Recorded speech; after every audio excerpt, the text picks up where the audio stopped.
哇，你劉寶傑大法官是不是？你如果要跟我遵守憲法，那憲法本文第1條啊，中華民國啊，你到這邊你就不跟憲法可以改，到這邊你就跟我說你這麼違憲了，講白了嘛，你就是幫為虎作倀嘛，你才為虎作倀吧，你根本就是在亂解釋憲法。卓榮泰這次不願意去做附屬，這是非常非常惡劣，基本上把整個憲法的邏輯都給打爛。古有夜郎自大，今有寶傑自吹啊！如果現在台灣找不到一個黑龍江人，我是不知道從中外來一個黑龍江代表來幫我選個總統，荒謬嘛？很荒謬嘛！你們從頭到尾亂講一通，根本就講錯。最大荒謬就是劉寶傑這一段陳述完全是錯誤的，憲法遵循條文就是要解決兩岸分治的事實問題。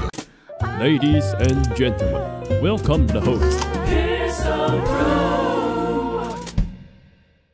劉寶傑，他最近其實在上報投書，痛批馬英九嘛，然後有跟這個蕭旭岑、跟歐呂忠啊，都直接吵起來了，非常的有意思哦。那我們就來看一下這一段，他到底在講什麼？如果今天是按照你馬英九講那個東西，兩岸事務是國內事務，其他外人不能插手。那中國打台灣的時候，美國怎麼插手？日本能不能插手？如果他們都不能插手，台灣怎麼能對抗？台灣你不要講什麼自衛島，你從俄烏戰爭很清楚，戰爭不是打第一擊，戰爭是一個持久戰，戰爭還在乎什麼？在乎這個國家的整個生產力量。其實講到這裡哦，寶傑哥就大錯特錯了。為什麼？第一個，戰爭講不講第一擊，直接跟戰爭的目標是絕對相關。所有的戰爭都是打持久戰嗎？如果你今天要去攻占教皇國，它只有0.44平方公里，它需要打持久戰嗎？他縱使想打，他也打不贏。事實上哦，很多東西是很切實的，所以這個他其實劉寶傑一開始就犯了跟苗博雅一模一樣的錯誤嘛，就是他忽略了戰爭的事實，而只談戰爭這件形而上的邏輯。但這個邏輯本身，當他脫離了事實的時候，你邏輯怎麼講就隨便人講。所以今天美日甚至韓或全世界援不援助台灣打這場戰爭是一件事，但是台灣本身是什麼樣的狀況又是另外一件事情。所以他一開始的定調就是有錯誤的。我很難理解說一個幹了電視新聞幹了30-40年的資深媒體人，一個知名的主持人，曾經到了這麼高的高度，就在開場的第一句談到了這個所謂的兩岸問題的第一個開場的時候，他竟然就犯了一個非常低級的錯誤。如果照你劉寶傑的說法都是對的話，那這個世界上所有的戰爭都應該打個3年5年才对啊。但這世界上戰爭就有打2天3天的，有打6日的。那以色列打6日戰爭是怎麼回事呢？這完全是一個從唯心主義出發，然後沒有辦法就事實去討論的一個狀態。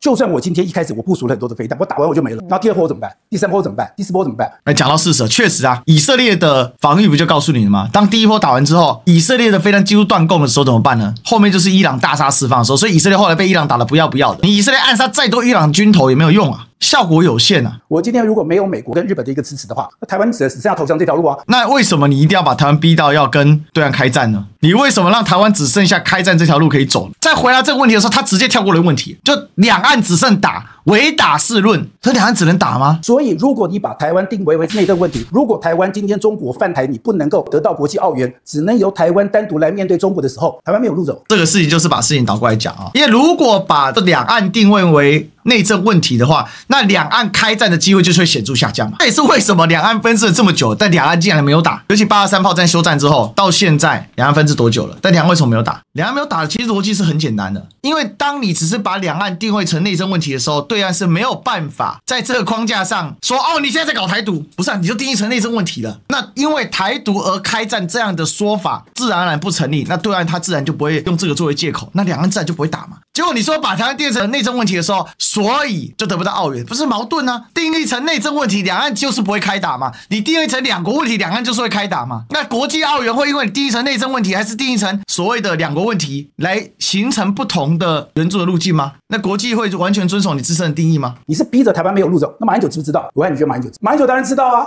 全世界最懂的就是他。那他居然跟我講這個話，那又跟我講了憲法，講白了，中華民國憲法搞到這邊，全台灣最懂是誰？就是馬英九搞的啊。錯了，怎麼樣大錯特錯？搞憲法是李登輝啊，搞憲法是誰？是民進黨啊。而且當年在修憲的時候，有誰有一份絕對比馬英九還懂？那個人叫賴清德，賴清德當時是什麼？當時是國大代表啊。鄭麗文也有參與到。馬英九雖然當過法務部長，但真正修憲這件事情上面，其實是當時的李登輝跟當時的民進黨做的一些利益交換嘛，這誰不知道呢？怎麼會顛倒是非到這種程度啊？馬英九在李登輝時期還算不上要角呢，李登輝時期的要角是誰？是連爺爺啊。所以直白的講，李登輝後來是指定連爺爺來接班，連戰來接班。而不是直接跳馬英九。馬英九還是跟連戰做過了一定程度的內部權力鬥爭，才提前上位的。那也是因為他當上台北市長之後，累積了一定的政治資本啊。那我們今天為什麼要搞的這個憲法增修條文，就是為了選總統啊？憲法增修條文就是為了選總統嗎？不，憲法增修條文是為了因應在兩岸形勢變化之後，如何基於辜汪92會談之後整體的政治氛圍的變遷啊，它必須要有一個新的一個定位啊，否則的話卡死了。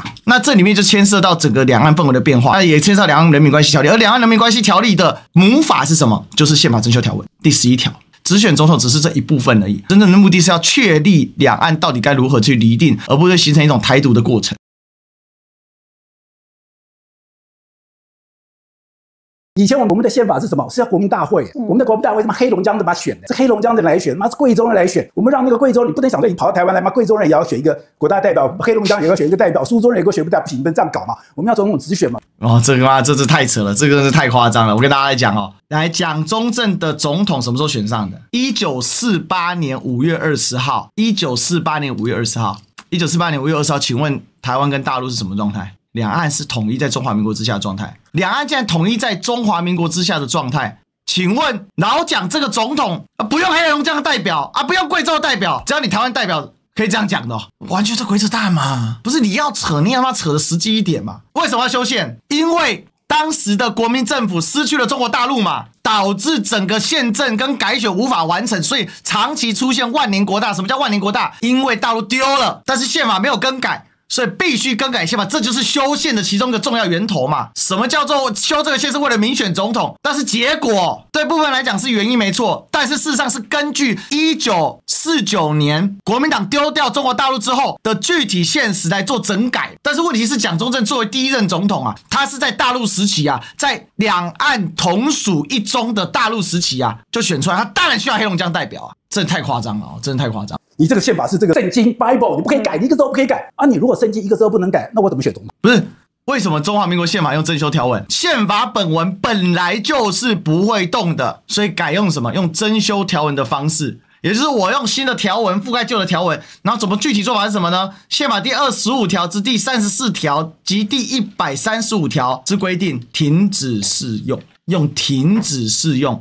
不是把它廢除，所以當時不得已，我們才要搞一個中華民國那個增修條文嘛。可是我要搞一個中華民國憲法的增修條文的時候，你又跟我說，不行，你在搞台獨，你要把這個憲法這個法統給我改變，我沒有辦法，我為了安撫那些人，所以我就要改，然後在國家統一的前提之下，倒着解釋啊！我的天吶，你知道他剛剛講這些是什麼意思嗎？他意思是說是安撫統派，你確定是安撫統派嗎？那你直接台獨修憲不就算了，就完了？統派要是真的需要被安撫的話，今天民進黨改這樣明目晃晃的搞各種去中化嗎？連蔣渭水都變成台獨分子了，這不是在踐踏統派，是在什麼叫踐踏統派？中華民國憲法本來就是一個中國的憲法，所以當國家實質上處於分裂狀態的時候，它不能從根本否定自己的國家的國體是一整個中國，所以才必須要強調在國家統一的前提之下，所以因應國家統一之前，這個是它的核心邏輯。你要先去看這個立法的本源跟原意，那倒是講，我操你媽的，他媽你把結果，然後再套個結果，然後再找解釋，哇他媽先射箭再畫靶，沒那麼厲害。撇開歷史事實不論，你憲法愛整解釋整解釋，我跟你講，中華民國憲法都可以解釋到月球獨立去了啊，不然怎麼辦？不然怎麼辦？台灣現在難道還要國民大會嗎？那台灣現在難道一定還有個省嗎？台灣就很多都不能運作啊。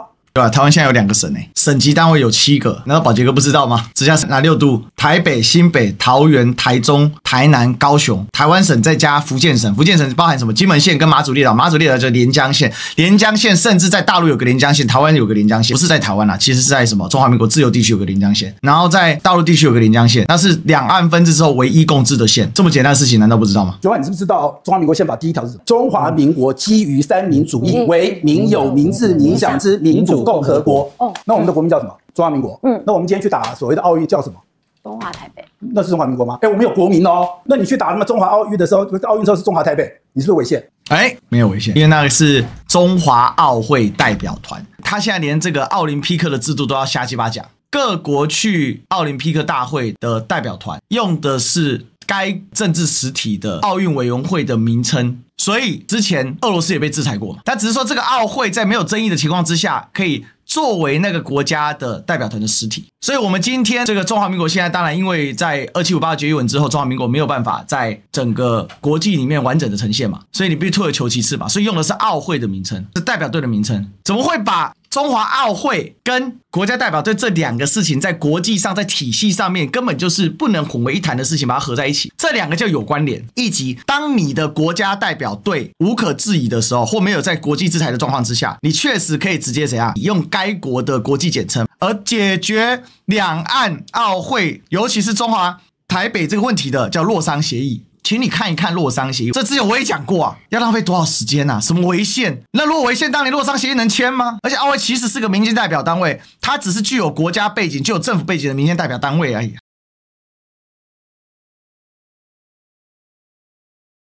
中文大家不依苦嘛，我們就講台灣本來就委屈，全世界有哪個像台灣這樣子這麼委屈？說我們經濟體很大。好，來，台灣為什麼委屈？很簡單啊，歷史現實問題啊。直白的講嘛，中華民國政府的執政黨國民黨打輸了當時反對中華民國執政黨的共產黨，所以共產黨在打跑國民黨在大陸之後，就另立了新的中央政府，叫中華人民共和國政府，並且更改國號為中華人民共和國。但是呢，這一切啊，在聯合國是還沒有直接性的產生，所以在1949年之後，一直到1971年2758號決議文之前，整個國際對於中國的正式稱呼依然叫做 Republic of China， 而這個中央政府一直都在台北，只是在1971年，因為美國人為了要挽救啊整個在對蘇聯的強大的壓力啊，叫做聯中制蘇這樣的一個做法，所以呢就把中國大陸拉了上來，把原本在台北大陸戲稱叫小朝廷嘛，當時的老蔣給趕了出去。所以呢，中華民國政府是拒不承認2758號決議文的國際法效力，因為呢是我先退出了聯合國，所以叫排我納匪案。所以當時老蔣講了一句經典名言，叫什麼？漢賊不兩立，我就不屑跟你一起了，你自己還去吧。所以呢，就用這樣的說法到今天，但是民進黨政府卻爭先恐後的去承認2758號決議文的效力，那相當於從根本性對中華民國政府在中國代表權上面的根本的否認。聽懂了沒有，寶傑？你知道嗎？我以前啊很小的時候啊，我還真的想過說，有一天有機會可以上寶傑哥節目，應該是一件相當令人期待的事情。結果到他節目收之前呢，都沒有機會去到關鍵時刻。但現在想想，還好，沒想到他現在變成這個樣子。全世界有哪個像台灣這樣子這麼委屈？我跟大家講，他在煽動一個情緒啊，就是台灣人好委屈啊，台灣人好可憐啊。唯一能夠守住台灣的委屈跟可憐的只有誰？只有民進党，只有賴清德。台灣不是小。好，再來開始說，台灣其實超級重要的。台灣是大國，台灣是大國，而且台灣不要說，你說啊，沒什麼小國，2300萬人在全世界也不是很小。好，來，維基百科上了，把台灣視為一個準國家的狀態啊。然後呢，你就可以很輕鬆去查到什麼來，台灣到底大不大呢？人口2300萬，在全世界排名是多少？第56名啊，怎麼樣都排不上所謂的人口大國之稱號，36000平方公里，在全世界的排名是什麼？是第136名。世界國家來分布的話，超50萬平方公里的國家呢，一般會認為啊，它是屬於呢土地面積相對較大，所以它在偷換概念。我們的 GDP 在全世界是14、13，我們的出口也是很前面的。好，來 GDP 寶傑哥，數據要背對啊，台灣掉到20名開外啦。荷蘭的 GDP 比台灣多了差不多0.6。大概是台灣的1.5倍左右。荷蘭的人口跟台灣非常相对接近，在2000萬上下。可是絕对不會有人說荷蘭是個大國，就台灣竟然有資深媒體人覺得自己是個大國，這是貪心不足蛇吞象，是不是？就是自我催眠、自我感覺良好到了這種程度，我覺得太可怕了。一個惡靈嘛，他就叫你說你要跟我怎樣是怎樣嘛。所以我為了生存，那我就搞了一個中華台北。這鬼扯嘛，不是為了生存嘛，是為了什麼？是因為國際現實就是如此。你當初不搞，國際會生存不下去也不會啊，是你不斷在加深兩岸敵對，才導致台灣今天難以自立的存在嘛。當年就不改又怎麼樣，也死不了。當年大陸能夠打得過來嗎？而且今天會遇到這個狀況，會遇到今天必須改中華台北狀況，是誰害的？是美國的承諾啊，以卵擊石害的，不是嗎？就1979年，美國與台灣就是中華民國斷交，才導致洛桑協議必須再簽訂嘛。那麼大法官重新提名好了，反正現在也提不過，提個劉寶傑，提個柯建銘好了。你知道戰爭最後打仗到動用武力，那都最後手段，前面是什麼你知道嗎？政治作戰。戰爭到最後都是最後手段，是嗎？那你覺得俄羅斯不打烏克蘭，他是不是可以繼續用政治施壓？他是不是可以繼續用演習施壓？可以啊。那為什麼先打了？戰爭不見得是最後手段，其實講白了叫宣傳戰啊。政治作戰，戰爭也是政治力量的延伸啊。講白了就是這樣。那政治作戰更嚴格的說，就是文宣戰、宣傳戰、文化戰之類的各種戰爭的形態都有，但是動不動武要看狀況。政治作戰誰最厲害？共產黨最厲害。北伐其實不是國民黨打的，北伐是兩邊人在打，是其實共產黨出了很大力。你說打吳佩孚的時候，共產黨還有出力，打到孫傳芳，天啊，我的天啊，我又來一個歷史發明家，我要發瘋了，我要發瘋了。共產黨什麼時候？我跟大家講啊，打到一半。老蔣打到了南京的時候，北伐都才剛打一半而已啊，就急着跟共產黨切了，就叫清黨412清黨，到了叫做反革命政變，第一次國共內戰就開始了。但後來呢，繼續往北打，打到北京，張作霖呢放棄了北京，坐火車要回東北，結果在皇姑屯被日本人給炸死。他兒子張少帥就張學良，基於對日本人的仇恨，對國仇家恨，宣布東北易制，易什麼？更換的意思，制更改其制。所以呢，實質上、名義上完成了統一。我這前面都可以說，你還可以認知錯誤，這個是完全歷史事實錯誤，這實在太誇張了。我覺得寶傑這時候跳出來就是要消毒啊，最近中日衝突這一塊，因為中日衝突事實上給一個東西直接破功。就是事實上對民進黨現在定調下的兩岸問題做一個徹底的打臉。一個是國內嘛，國內開始有人講啊，你這個外國勢力不能介入，就馬英九為首，外國勢力不能介入啊，兩岸事情要打仗就那個了，你就把台灣給封鎖嘛，你把台灣給隔絕嘛，你把台灣給孤立嘛，你把台灣封鎖孤立的時候，你就鬥定，你根本就把我吃掉了嘛。我哪那麼笨，我怎麼可能是這樣子？我就跟你講清楚，不是這樣子啊。那你包括你像為什麼今天高市早苗那個那麼重要？所以你看我的預判完全精準哦。他就是在鋪陳要消毒，現在高市早苗一頭撞上去，現在老共這一堵啊，銅牆鐵壁的上面啊，你們這些人腦袋有幾兩啊？有多少腦漿啊？林北有幾深啊？林北看得一清二楚啊！你本來只是講說，我們台灣有事就日本事，也就在大家那邊打嘴炮，然後出事了要先壓低，我们那天壓低，我趕緊休挺難做啊，可是出事他可能不理你。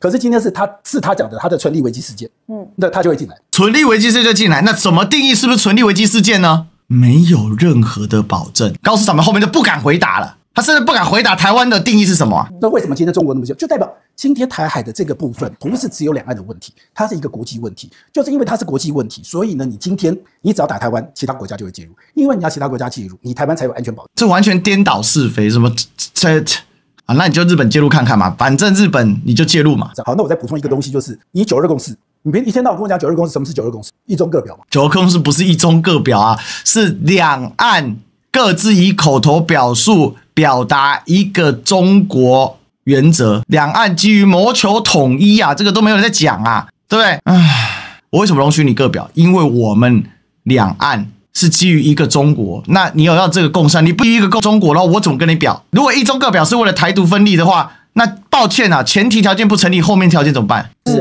一個中國各自表述。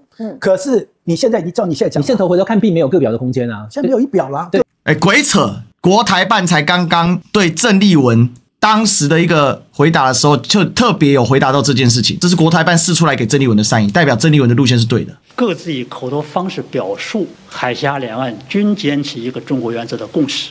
這就是所謂的一中各表。人家鄭麗文答卷答對，你他媽賴清德答卷答錯，你整天唧唧歪歪的，你還出來替他洗地啊？對啊，沒有各表空間啊。那你還跟我講各表放前面還放後面都沒有。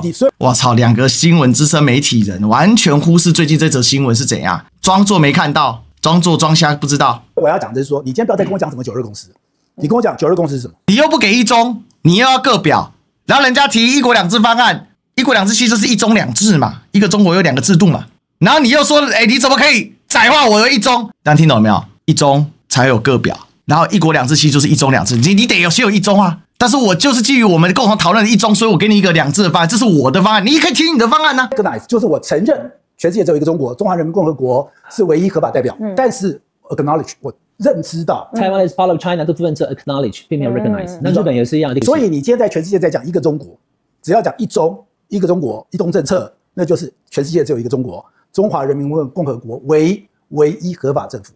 台灣為不可分割的一部分，誰最懂？馬英九最懂。這個就是故意要惡心馬英九。我跟大家講哦，他們巧妙的把台灣的主權屬於誰這件事情，從搶奪一個中國的合法代表權這件事情給切割了出來。台灣的主權是毋庸置疑的，如果有任何質疑的話，那中華民國分分鐘失去了台灣的主權。那抱歉，那台灣要麼就變台獨了，要麼就再打一次2次世界大戰。因為2次世界大戰已經定義了，加油宣言必須被執行，是基於什麼？基於波茨坦公告。他們自己去做混亂解釋，台灣的主權屬於誰？沒有人可以質疑。包含日本，所以日本不敢講。差別只在適用法條上，看你是要舊金山合約，還是你要去波茨坦公告、日本天皇投降詔書，差別只在這裡。你怎麼不講蔡英文？蔡英文是最懂的，你怎麼不講？故意要惡心馬英九，故意拿馬英九來挑國民黨，因為馬英九基金會執行長蕭旭岑現在是國民黨的副主席，他知道蕭旭岑不會沉默，蕭旭岑不會沉默就會牽連到鄭麗文，牽連到鄭麗文就可以拉高到2026、2028的對決態勢，賴清德就可以繼續用